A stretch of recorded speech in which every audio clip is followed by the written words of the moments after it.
You won't believe how easy it is to grow sweet potatoes.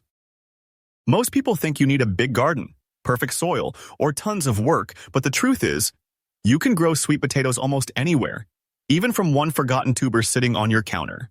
I found this out by accident, and honestly, it changed the way I look at growing food. One day, I noticed a sweet potato in my kitchen starting to sprout.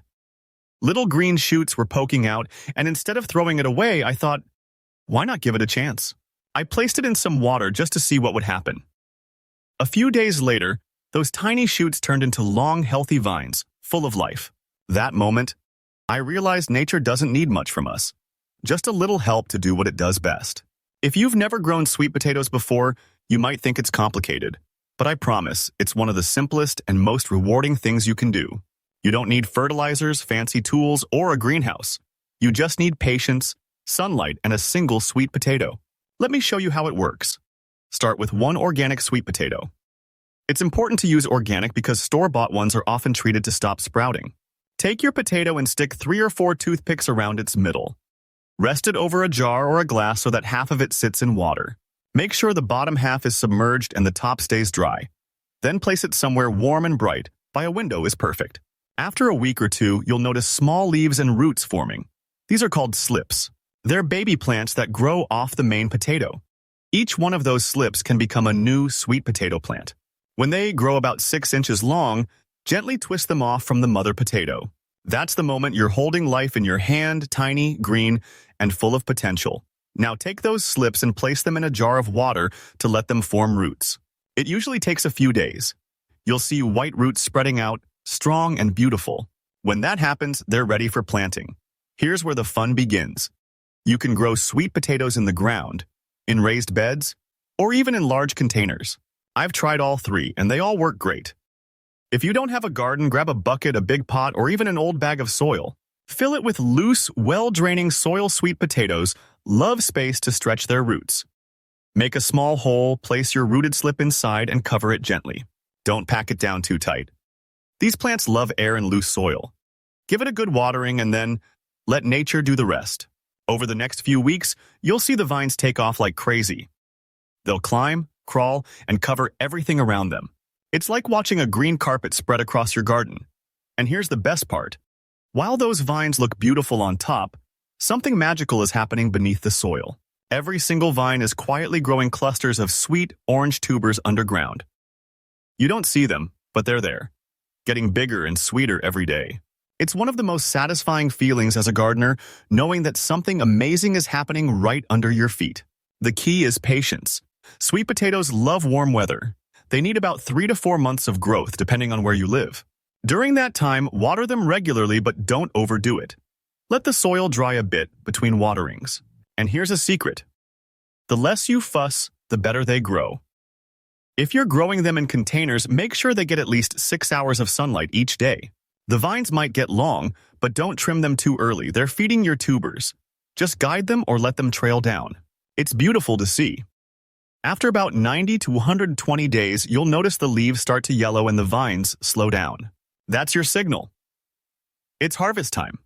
And trust me, there's nothing like the excitement of digging into that soil and finding your own homegrown sweet potatoes. The colors, the smell, the texture, it's pure joy. When I pulled up my first batch, I couldn't believe how many there were.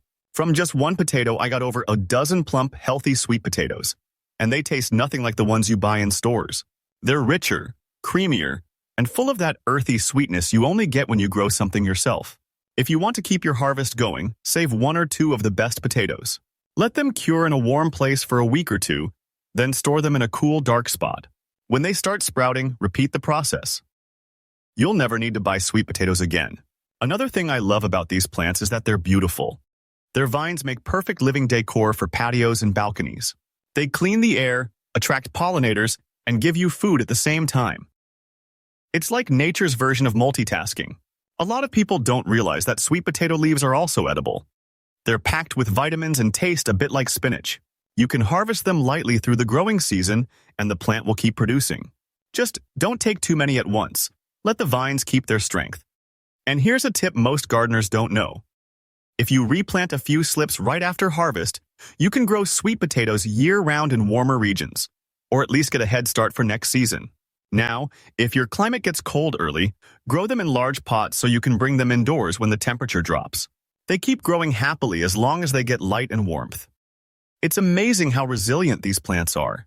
Sometimes people ask me why I keep growing sweet potatoes every year. The answer is simple.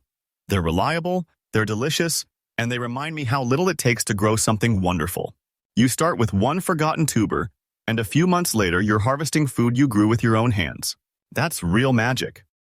It's also a reminder that gardening doesn't have to be complicated. You don't need acres of land or fancy equipment. You just need curiosity and the courage to try. Every plant teaches you something, and sweet potatoes, they teach patience, reward, and trust in nature. When you harvest, don't just pull the vines roughly. Use a garden fork or your hands and dig gently. The tubers are fragile at first, and you don't want to bruise them. Brush off the soil, but don't wash them right away. Let them cure for about 10 days in a warm, airy place. This step makes them sweeter and helps them store longer. Once cured, store them in a cool, dark space, just like you would with regular potatoes. They'll keep for months, and the flavor will actually get better over time. Every time I open that storage box and see the pile of sweet potatoes I grew myself, I get that same little spark of pride. It's not just about food. It's about the connection. You planted a living thing, cared for it, watched it grow, and now it's feeding you. That's something no supermarket can give you. And here's the thing. Once you've done it once, you'll never stop. It's addicting. Because each time, you learn a new trick, a better way to let nature do the heavy lifting. Maybe next time you'll try growing them vertically, or in bags, or even hydroponically indoors. There are endless possibilities. Sweet potatoes aren't just a crop. They're a lesson in simplicity and abundance. They show you that even small spaces can produce real food, that patience pays off, and that nature always rewards care and curiosity. If you've never tried growing them before, let this be your sign to start. Grab a sweet potato, a glass of water, and give it a chance. You might just discover your new favorite plant. Because in the end, gardening isn't just about plants, it's about the moments they create. The surprise of seeing new shoots appear, the satisfaction of digging up your own food, the quiet joy of knowing you grew something from nothing. And when you taste that first bite of your own homegrown sweet potato, sweet, creamy, and warm from the oven, you'll understand why I say this is one of the most rewarding gardening experiences ever. Don't wait. Try it for yourself. You'll never regret it. If you enjoyed this and want to learn more simple, amazing ways to grow your own food, make sure to like this video, subscribe, and turn on notifications so you never miss the next garden secret. See you in the next one, and happy growing.